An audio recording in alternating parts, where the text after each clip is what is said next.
Shalom, rekan-rekan, seluruh adik-adikku, saudara semua yang ada di Youth Fathers House maupun yang ada di tempat yang lain, kalian anak-anak muda, mahasiswa, pelajar, bersyukur hari ini kita masih ada, kita masih bersama, kita masih punya keluarga, kita masih ada teman, kita masih ada sahabat, kita masih ada orang-orang yang di sekitar kita yang dekat dengan kita, yang tentunya ketika kita membutuhkan sesuatu, mereka ada bersama dengan kita.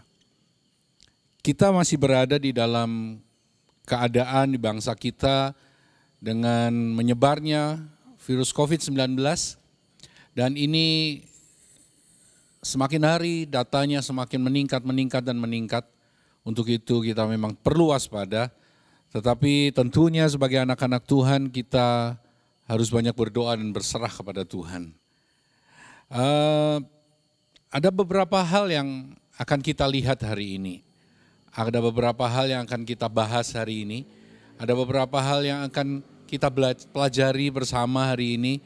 Dan saya rindu untuk semua kita sungguh-sungguh mendengarkan, karena ini pesan Tuhan yang Tuhan rindu kita dapatkan, supaya kita bisa hidup dalam menghadapi apa yang akan terjadi ke depan, apa yang akan terjadi ke depan yang kita nggak tahu, apa yang harus kita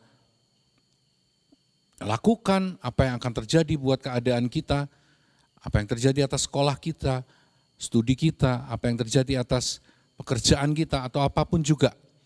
Nah, untuk itu sebagai anak Tuhan, saya rindu dan Tuhan rindu untuk kita terus ada bersama dengan Dia. Hari ini kita akan membahas tentang satu hal yang akan saya bacakan di awal ini. Saya akan bacakan di kitab Amsal pasal yang ke-28.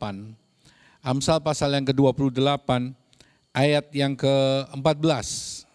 Mari kita baca bersama dimanapun kalian ada saat ini, di tempat kos, di rumah, atau dimanapun. Mari kita buka bersama ayat di dalam Amsal pasal yang ke-28 ayat yang ke-14. Berbahagialah orang yang senantiasa takut akan Tuhan, tetapi orang yang mengeraskan hatinya akan jatuh ke dalam malapetaka. Saya akan bacakan ulang. Berbahagialah orang yang senantiasa takut akan Tuhan, tetapi orang yang mengeraskan hatinya akan jatuh dalam malapetaka. Ini firman Tuhan jelas berkata begini, ketika kita takut akan Tuhan, kita tidak akan jatuh ke dalam malapetaka. Malah dikatakan begini, kita akan berbahagia. Kita harus berbahagia. Karena apa? Karena kita takut akan Tuhan. Tetapi orang yang mengeraskan hatinya akan jatuh dalam malapetaka. Kita tahu bahwa malapetaka banyak terjadi hari-hari ini. Kejadian demi kejadian, orang sakit dan segala macam. Bukannya kita tidak akan sakit, bukannya kita tidak akan pernah sakit, kita tetap manusia, kita bisa sakit. Kalaupun kita sakit, kita harus tahu bahwa itulah kita manusia yang lemah. Kita tahu Tuhan itu adalah Tuhan yang berdaulat atas hidup kita. Untuk itu, saya ingin kita akan kasih judul hari ini adalah pilihan. Kalau di awal tahun kami mendapat pesan Tuhan, di dalam Ulangan pasal yang ke-30, ayat yang ke-19 sampai yang ke-20, saya akan bacakan dulu. Ini di awal tahun nih, kita semua mendapatkan pesan Tuhan ini. Ulangan pasal 30 ayat 19 sampai yang ke-20. Aku memanggil langit dan bumi menjadi saksi terhadap kamu pada hari ini. Kepadamu kuperhadapkan kehidupan dan kematian, berkat dan kutuk. Pilihlah kehidupan supaya engkau hidup, baik engkau maupun keturunanmu, dengan mengasihi Tuhan Allahmu, mendengarkan suaranya dan berpaut padanya, sebab hal itu berarti hidupmu dan lanjut umurmu untuk tinggal di tanah yang dijanjikan Tuhan dengan sumpah kepada nenek moyangmu, yakni kepada Abraham, Ishak dan Yakub, untuk memberikannya kepada mereka. Memang konteksnya waktu itu Tuhan menghadapkan ini kepada bangsa Israel, kepada lewat Musa. Tetapi inilah firman Tuhan yang berlaku untuk kita semua. Di kitab yang tadi kita baca di Amsal itu juga pilihan. Kamu mau takut akan Tuhan atau kamu mau mengeraskan hati? Ada orang-orang yang mengambil pilihan. Tuhan tidak pernah memaksa kita.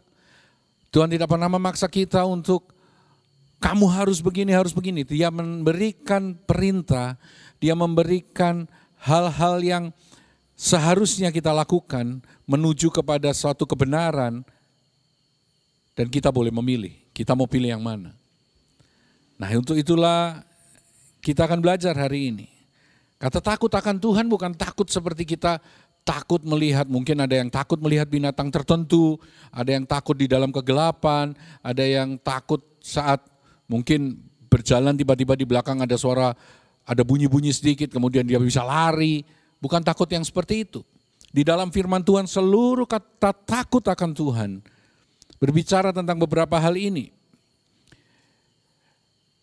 Pertama adalah hidup yang menghormati Tuhan. Saya tidak ingin memberikan kritik terhadap siapapun, tetapi dengan diberitakan kebenaran seperti ini, bahwa inilah zaman anugerah, inilah zaman kasih karunia. Wah, kita tidak terikat dengan hukum Taurat, kita tidak terikat dengan banyak hal. Sering disalahartikan terutama oleh beberapa orang mungkin, dan mungkin banyak dari kita mungkin melakukannya bahwa oh dalam Tuhan santai aja, dalam Tuhan wah nanti kalau kita berdosa kita tinggal minta ampun, kita mohon pengampunan kepada Tuhan, Tuhan pasti akan ampuni dan segala macam. Tuhan selalu memberikan pilihan, tetapi dalam segala pilihan itu ada konsekuensinya. Salah satunya adalah ketika kita akhirnya ketika kita sembarangan, kita lupa bahwa kita harusnya menghormati Tuhan. Kita menghormati Tuhan karena apa? Karena kita sudah dikasihinya, karena kita sudah dipilihnya, karena kita berharga di matanya, kita dibentuk di dalam kandungan, ditenun di dalam kandungan, kita berharga di matanya. Nah, takut akan Tuhan berbicara menghormati Tuhan. Yang kedua, takut akan Tuhan berbicara tentang kekudusan. Karena begini, takut akan Tuhan itu adanya sebuah hubungan antara Tuhan dengan manusia. Dan ini berbicara tentang kekudusan. Yang ketiga, takut akan Tuhan berbicara tentang hidup dalam kebenarannya. Yang keempat, hidup di dalam firman dan perintah-perintahnya. Yang kelima, hidup sepadan dengan kebenarannya. Kalau saya boleh bilang begini, takut akan Tuhan, saya bisa simpulkan seperti ini. Takut akan Tuhan adalah hidup yang senantiasa menghormati Tuhan, memuliakan namanya, dan hidup berpadanan dengan kebenarannya. Itulah hidup takut akan Tuhan. Nah, kalau tadi kita bicara tentang takut akan Tuhan, ada ayatnya di bawahnya bicara tentang orang yang mengeraskan hati. Saya tidak perlu panjang-panjang, tetapi musuh dari takut akan Tuhan adalah hati yang keras. Hati yang keras itu adalah susah ditegur, keras hati, kembali kepada dosa yang sama, gak bisa diatur, selalu melakukan hal-hal yang sama terus, diulang-ulang, ada di dalam siklus terus yang sama, gak bertobat, jatuh lagi, kok hanya bicara saja, memiliki opini sendiri, dan orang yang hatinya keras selalu merasa benar sendiri. Ketika kita sudah merasa benar sendiri, itu kegagalan kita, udah selesai sudah. Orang yang hidupnya benar, itu dia akan terus benar. Sampai dia merasa benar, dia selesai. Ini perkataan saya ambil dari satu hamba Tuhan yang bicara ini. Orang yang hidup benar, dia akan terus hidup benar. Tapi dia bisa berhenti hidup benar ketika dia merasa benar. Nah, orang yang keras hati adalah orang yang seperti itu, mengeraskan hatinya. Mereka gak mau diatur, mereka menyalahkan orang. Mereka berpikir bahwa mereka selalu jadi korban ketika ada masalah dan segala macam. Tapi dengar, saya akan bicara ini. Engkau boleh pilih, mau takut akan Tuhan atau engkau tetap mengeraskan hati. menjadi orang yang keras hati, yang tidak mengikuti jalan Tuhan. Engkau memilih berkat atau kutuk, memilih hidup atau kematian. Itu pilihan kalian semua. Tapi firman Tuhan katakan, pilihlah hidup supaya kamu akan mendapatkan kehidupan sampai keturunanmu. Bagaimana kita memiliki hati yang takut akan Tuhan? Nah, ini kuncinya. Kalau saya boleh bicara, saya ambil satu bagian ini. Memiliki hati yang takut akan Tuhan. Engkau harus siap menjadi sebuah bejana yang siap dibentuk. Karena bejana itu begini, selalu melalui proses pembuatan. Dari tanah liat, kemudian diolah, dikasih air, kemudian ada alatnya, kemudian diolah, dibentuk, dan itu melalui sebuah proses waktu.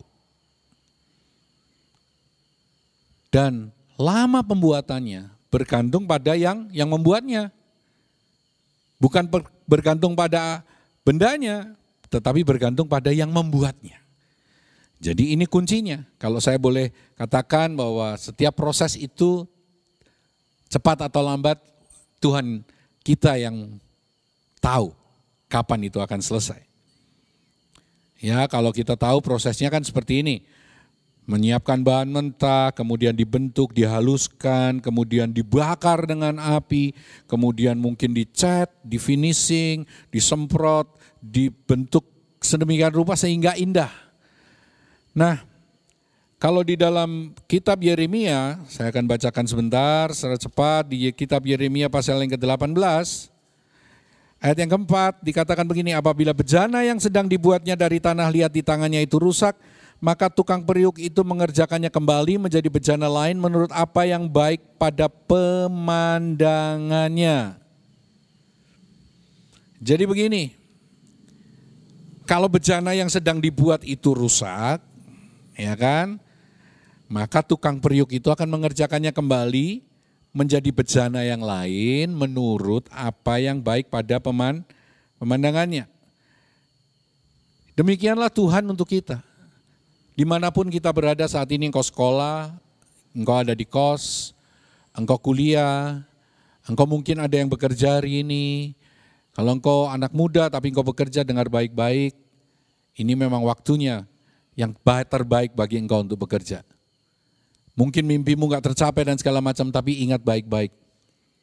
Akhir dari seluruh proses itu adalah begini.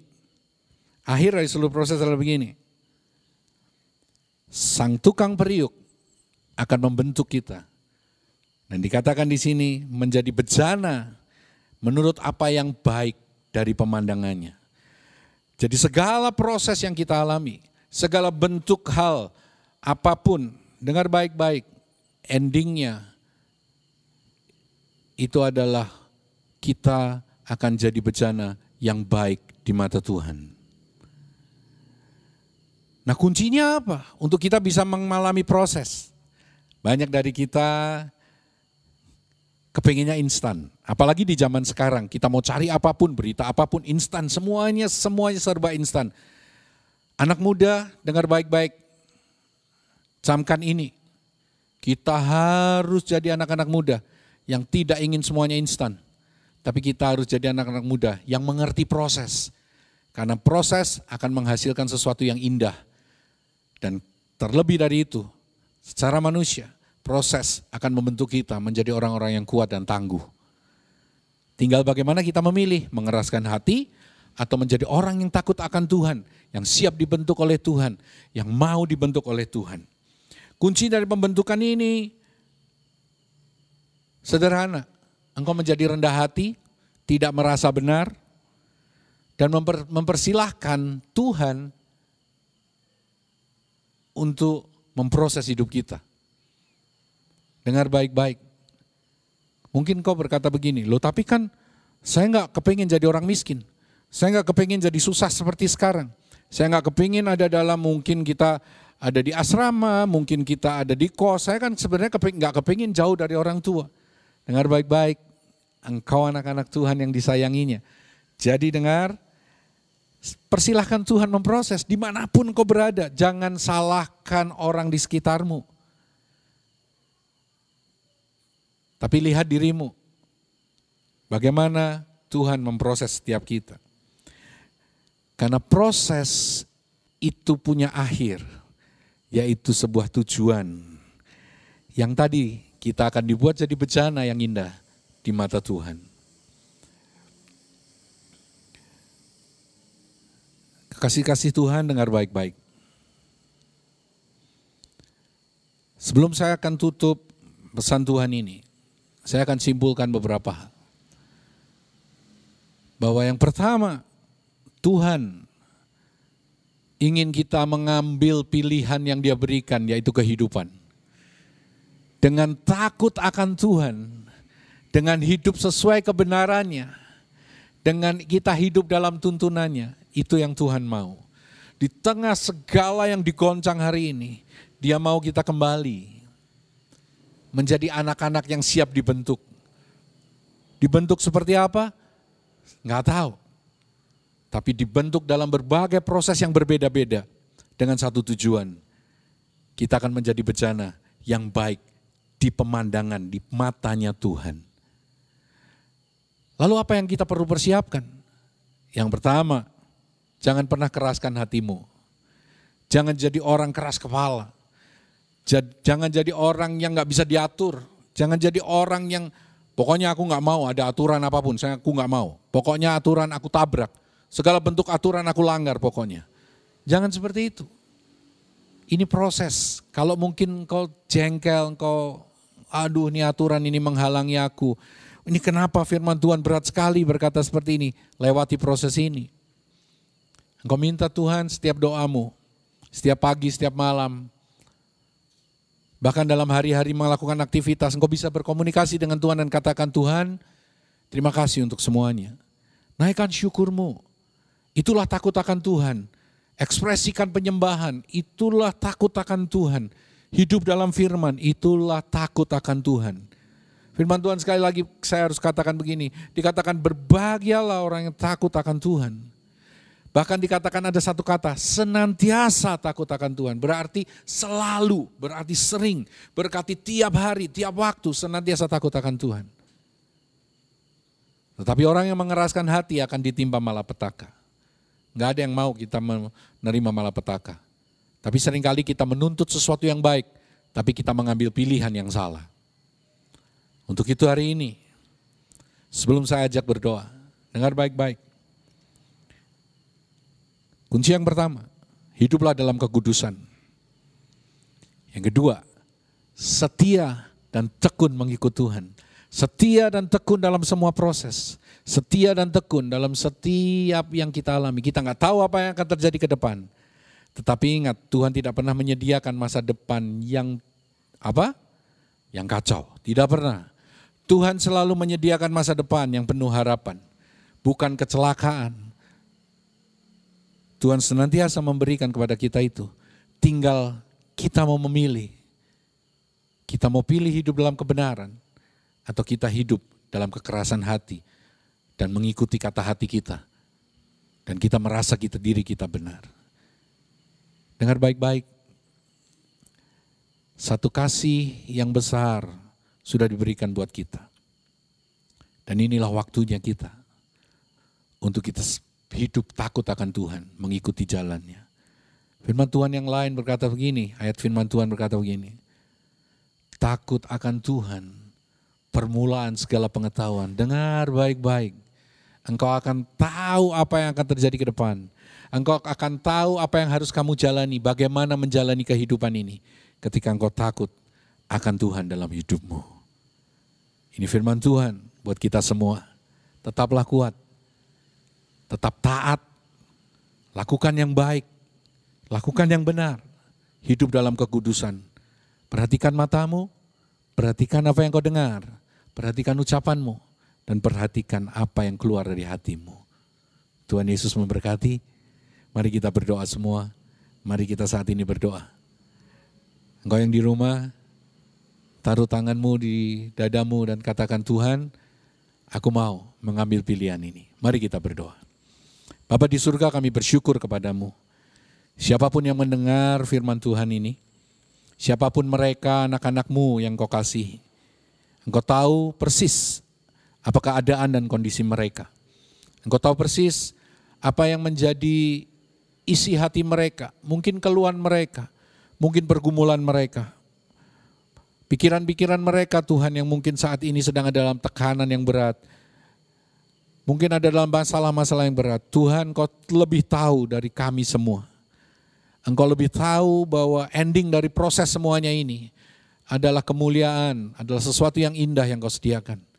Untuk itu aku berdoa untuk setiap anak-anak-Mu Tuhan, dimanapun mereka berada saat ini. Biarlah firman Tuhan ada pada mereka. Biarlah mereka hidup dalam kekudusan. Biarlah mereka hidup sesuai dengan seturut kehendak-Mu Tuhan dalam hari-hari mereka. Berkati studi mereka, berkati keluarga mereka, dan berkati Tuhan kehidupan mereka di masa saat ini dan masa yang akan datang. Kami bersyukur kepadamu. Untuk itu, biarlah berkat Bapa di surga, damai sejahtera Tuhan Yesus Kristus, berkat persekutuan dengan Roh Kudus menyertai kami semua. Dari sekarang sampai selamanya. Yesus datang yang kedua kalinya. Di dalam nama Yesus. Semua yang percaya katakan, amin.